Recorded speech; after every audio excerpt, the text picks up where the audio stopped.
Yeah, there are some positives. You can look at it as a negative the way we started the game, and not only were we down 1-0 again, the shots were 10-3 at one point.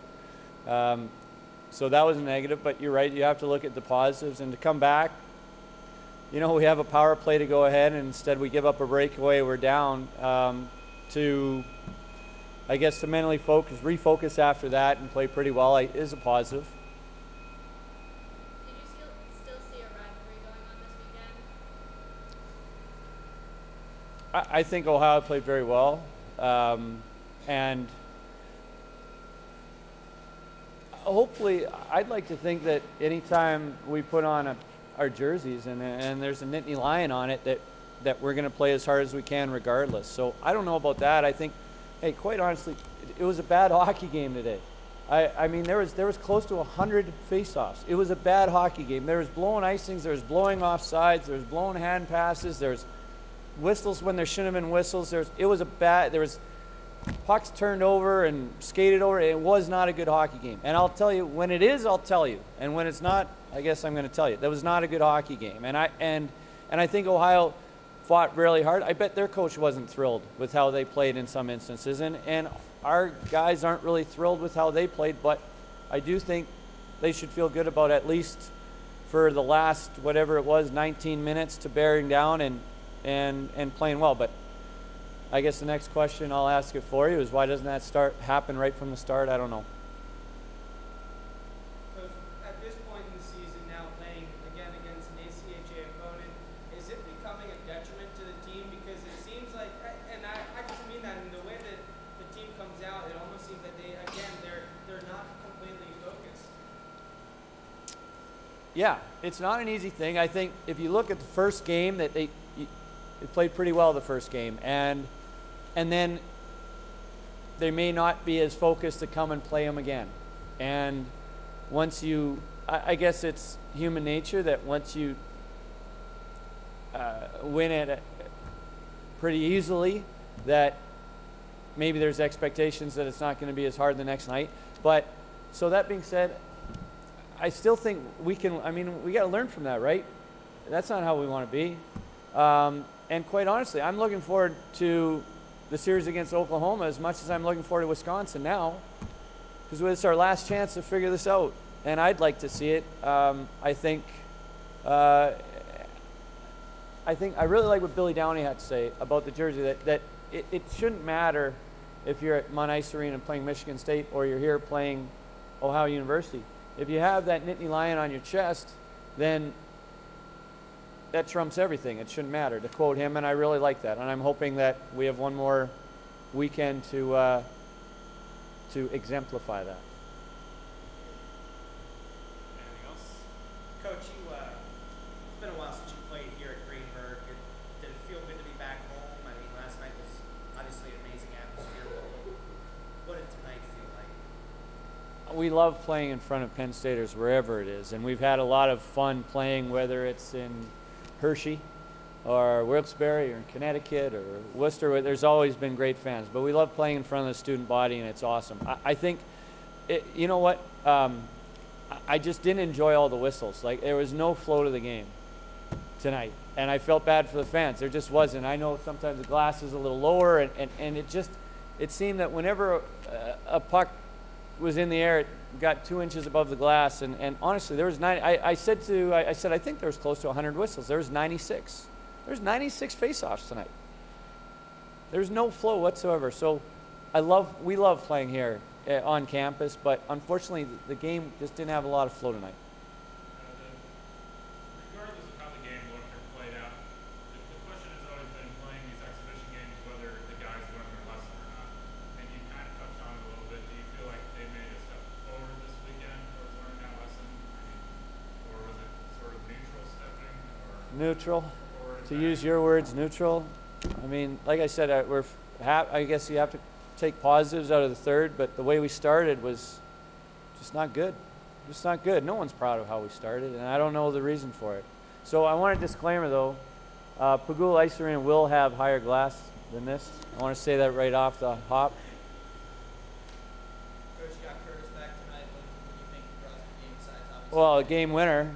You know what? He's a great penalty killer. He's a horse. He protects the puck really well. But I don't think he had his best game. But I do think that obviously that's a huge goal. We got a face-off down in their end. But Glenn's been obviously very good on face-offs, and he won one. But I think it was a great play by Loic to get a puck on net from a bad angle and jump on the rebound. So real glad he was in the lineup tonight. David and Kenneth looked to play with Justin for an extended period of time there. How do you think that line meshed tonight? I think they fit really well together. I mean, it didn't take them long to get synergy together when we put them together off the hop of the season, and I certainly don't think it took them long, now. They fit very well together. Coach, how do you think the seniors all mesh together with this rivalry, so to say, with Ohio? Did the seniors make a difference, or did you see any difference in their plays with the team of local rival? I guess to answer that, you asked sort of the same thing. You know what? I think we just played at Hershey in front of 6,000 people. Before that, we played in Munn Ice Arena on the Big Ten Network against Michigan State Spartans. I think that, and the seniors contributed huge in those wins, and I think they contributed tonight. I think they've been huge contributors all year and in huge games that they're going to remember forever. And I don't know how to answer that. I think they've been. I don't think they contributed more tonight than they have in the past. I think they've been huge in a lot of our big wins. A couple more questions. Coach, you seem that Marciano seemed to want the puck more and more as the game went Yeah. on tonight, and it seems to all of us watching that his game is progressing, coming back from that injury. Yeah. So, what are the intangibles off the ice that he's been really just progressing with as a young player? Because he's one of those guys that has those NHL draft aspirations. He is. I think it's confidence, and it's also just finding his way. Like he came in here as all freshmen, and they're not sure where they stand. And I think he played really well. And it was a tough time for him to have that injury because he was getting a lot of confidence, and you could probably see that coming. Maybe the 6th, 7th game before of the season when he was coming, and then obviously the injury took him out for a long time. And now he's sort of getting back. I think he really had high expectations because he played so well at the start of the year. But it takes a little bit. His wind wasn't there. I think it's coming now, and you can see it. We can sense the same thing, that he's the guy that wants the puck now, and you can just see him growing. And you asked about the intangibles off the ice. I think he's getting healthier and more comfortable with his leg, but it's also him getting wind and him just getting comfortable. And I think he's having, as he gets success, he's getting higher and higher expectations of himself, not just to fit in, but to make a difference every game. And he's got the mentality that you can see it. Exactly. I mean, we see the same thing. Everybody can see it, and it's I think when we talked about him in the first place, it was he has a presence, and he's always had a bit of a presence defensively, but now you can see sort of having a presence, with the puck too, and it's nice to see. If I could feed off that, when you go to Wisconsin, they play on a much wider ice Yep, surface. that's right. Are you looking for Giannis with that 6'3" wingspan and his length there to stick to eat up a lot of the defensive zone? There's a reason why you look at the rosters across the NHL, and the defensemen are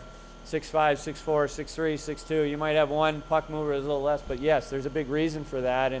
And I'm a huge fan of guys with.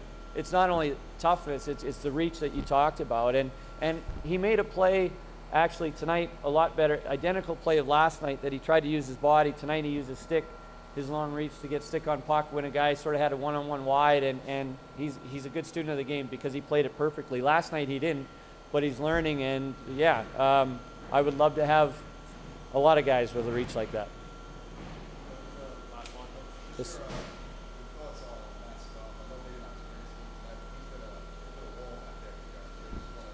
You know what? I actually think he had an awesome game because he had a lot of tough saves at nervous times when they were up 3-2. And look, it's easy to play when you're not supposed to win and you're getting a lot of shots and you're in the game. It's tough to play when you're supposed to win and you're down and there's not much time left. And I think he deserves a lot of credit. I don't know what the picks for the 3 stars were, but I think he's really proud of himself mentally. I think that was a tough game to play. I really do. I think that was a tough game to play. I think he deserves a lot of credit tonight.